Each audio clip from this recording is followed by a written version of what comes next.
అది నేను గొప్ప ఆర్టిస్ట్ అని నేను అనుకోవట్లే.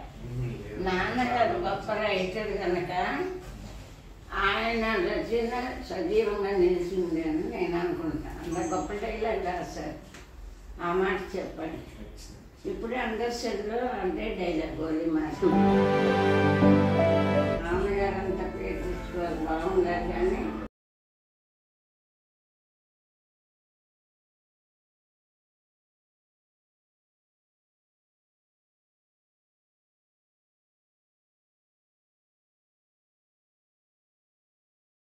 మీరు ఎంతో గొప్ప డబ్బులు ఎవరైనా సంపాదిస్తారు కానీ మంచి మనసున్న వాళ్ళని సంపాదించలేదు. మీరు ఎంతో పుణ్యవంతులమ్మ. మీరు భగవంతుడు మిమ్మల్ని చల్లగా చూడాలి.